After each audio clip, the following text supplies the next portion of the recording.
am fascinated to talk, excited, really, really excited to talk about these priestess training wounds because I'd never really thought about this before, but it makes so much sense to me. In particular, when you are studying Egypt, you'll come across particularly different priestess lineages. We'll come across lineages. The wife of the pharaoh, or sometimes like maybe the daughter of the pharaoh, will be God's wife of Amun, or in Greece, the priestesses would, and also Babylon, actually act out the passion plays where they would take on the role of the priestess and have an encounter with a god. And it Mhm. never occurred to me really that these would be things that you could carry through to a past life. But now you've told me about it, it makes ultimate sense. So really would love you to talk about that more.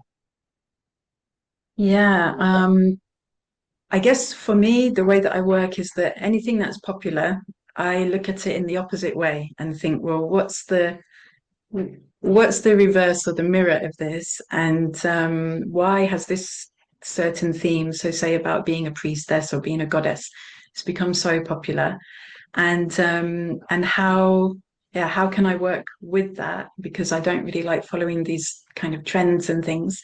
And also I feel that there's a lot about as we were speaking about this extension of playing Disney princesses as kids. And then it's, oh, I can now play being a goddess or being a priestess of Egypt or of ancient Babylon. And and how that fantasy or that kind of illusionary program is so ingrained in us as kids. And then we're continuing it as adults. And is that really helpful?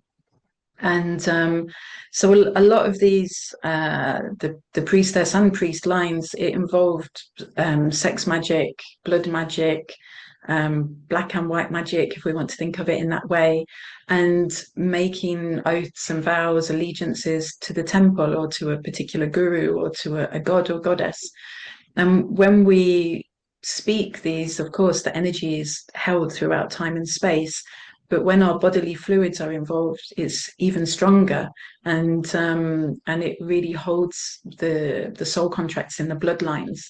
So whether it's from an ancestor or whether it's something that we were involved in ourselves, it gets held throughout space and time.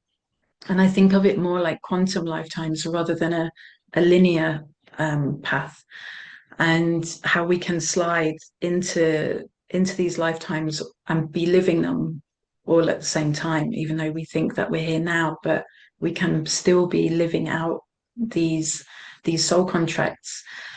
And often it can be about being a sexual healer, and so we're connecting with people through sex and then healing them on different levels, and maybe attracting the same kind of partners, and not really understanding why. And it can be because we've made these promises that we're going to be, yeah, healers for men or healers for women. And there were in ancient times, in some parts of the world, there were these women, I've forgotten the name of them, but they when the men came back from war, they would have sex with them as a form of healing to They were kind of get they this were trauma.